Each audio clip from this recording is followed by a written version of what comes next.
Welcome साथियों, Saurabh academy में आपका स्वागत है। आज का अपना फर्स्ट क्वेश्चन है, निम्नलिखित में से किस एक में पूंजी घटती रिडक्शन लेखा तैयार किया जाता है? कंपनी का बाह्य पुनर्निर्माण, कंपनी का आंतरिक पुनर्निर्माण, कंपनी का समामेलन, कंपनी का आमेलन, दो कंपनियों का समामेलन। तो दोस्तों से करेक्ट आंसर है बी नंबर का, कंपनी का आंतरिक पुनर्निर्माण। अगला क्वेश्चन है, निम्नलिखित कथनों में से कौन सा एक सही है?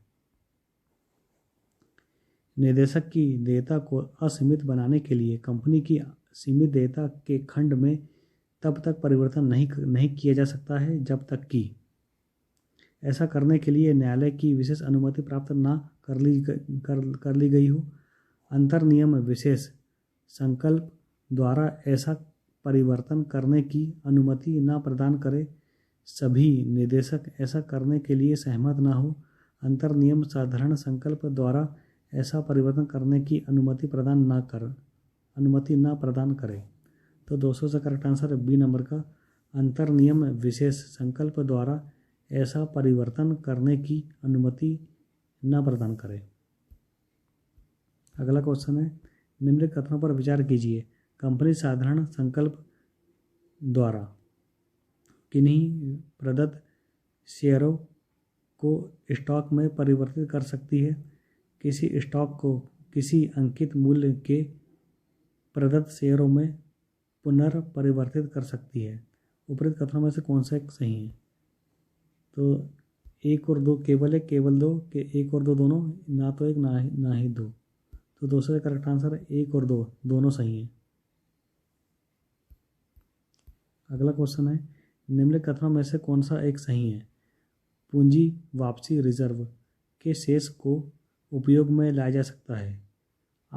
आंशिक प्रदत्त बोनस शेयर निर्गत करने हेतु, पूर्ण प्रदत्त बोनस शेयर निर्गत करने हेतु, प्रारंभिक खर्चों को बट्टे खाते डालने हेतु, लाभांश घोषणा हेतु।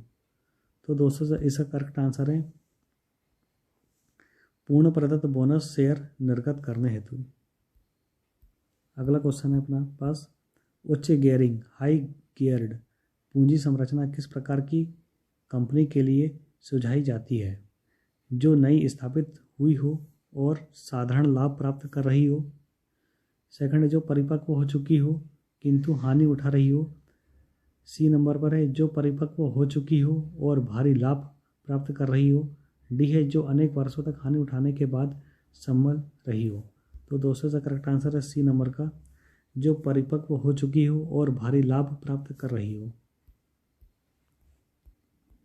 निम्नलिखित कथनों पर विचार कीजिए। निजी प्रेषित धन भुगतान शेष में दबाव को कम करता है।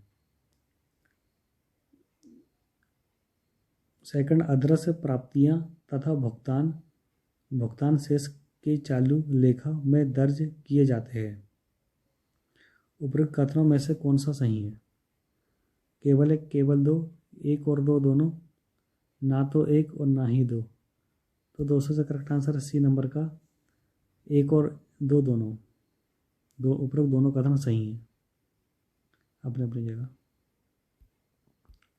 अगला क्वेश्चन है, सर्व उद्योग दर निम्नलिखित में से किस एक से संबंध है?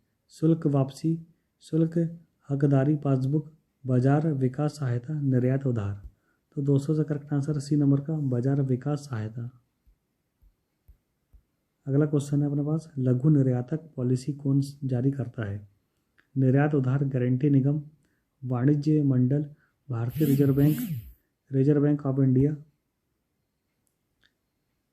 भारतीय रिजर्व बैंक और वाणिज्य एवं उद्योग मंत्रालय। तो दोस्तों से करेक्ट आंसर ए नंबर का, निर्यात उधार गारंटी निगम।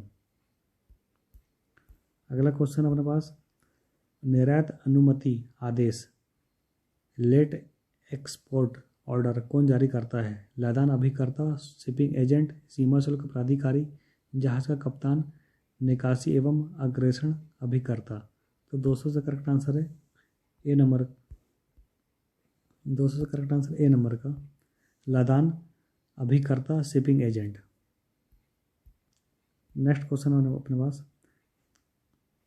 निम्नलिखित कथनों पर विचार कीजिए। मर्चेंट बैंकरों को निर्गतकर्ता कंपनी का तुलन पत्र, लेखा परीक्षक के रिपोर्ट की प्रतिलिपि एवं वित्तीय स्थिति का विवरण रखने की आवश्यकता नहीं है। लीड मैनेजर के लिए जोखिम अंकन बाध्यताओं को स्वीकार करने का कोई अनुबंध नहीं है। तो इसमें केवल उपरोक्त कथनों में से कौन सा सही है? केवल है, केवल दो, एक और दो दोनों, ना तो एक ना ही दो। तो दोस्तों इसका करेक्ट आंसर है सेकंड नंबर का। लीड मैनेजर के लिए जोखिम अंकन बाध्यताओं को स्वीकार करने का कोई अनुबंध नहीं है। अगला क्वेश्चन है, म्यूचुअल फंड के बारे में निम्नलिखित कथनों पर विचार कीजिए। प्रतिभूतियों में म्यूचुअल फंड विकल्प व्यापार, ऑप्शन ट्रेडिंग एवं अग्रनयन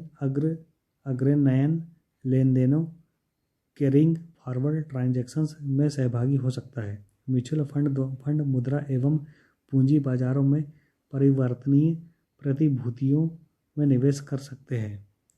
उपरोक्त में से कौन सा कथन सही है? तो केवल दूसरा वो सही है। म्यूचुअल फंड मुद्रा एवं पूंजी बाजारों में परिवर्तनीय प्रतिभूतियों में निवेश कर सकते हैं।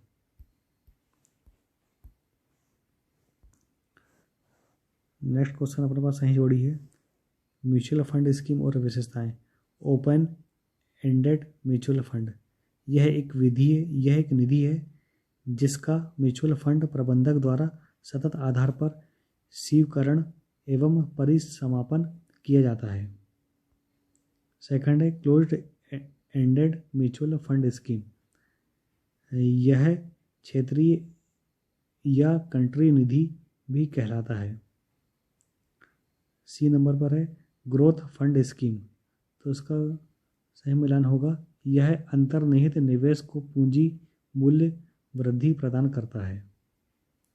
और डी है ऑफशोर म्यूचुअल फंड, स्कीम बंद होने तक कोई बहिर्गमन संभव नहीं होता। अगला क्वेश्चन अपने पास, पूंजी बाजार नियामक और देश विश्व वित्तीय बाजार। ए का सेकंड नंबर, पूंजी बाजार बोर्ड हांगकांग। बी का पांचवा, प्रतिभूति आयोग।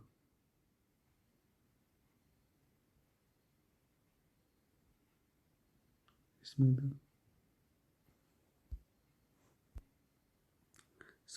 बी का आएगा प्रतिभूति आयोग का आएगा तुर्की। सी का है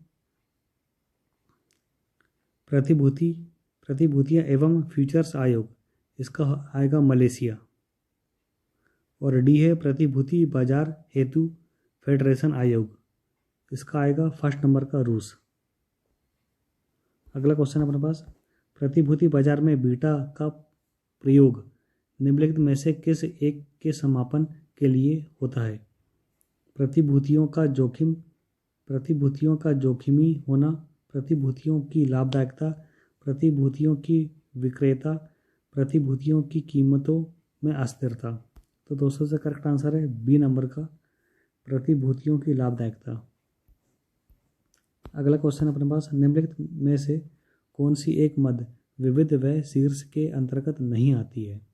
प्रारंभिक खर्च, शेयरों और डिबेंचरों के निर्गम पर बट्टा, शेयरों पर हामीदारी कमीशन, दैनंदिन विविध प्रशासनिक खर्च। तो दोस्तों से करेक्ट आंसर है डी नंबर का,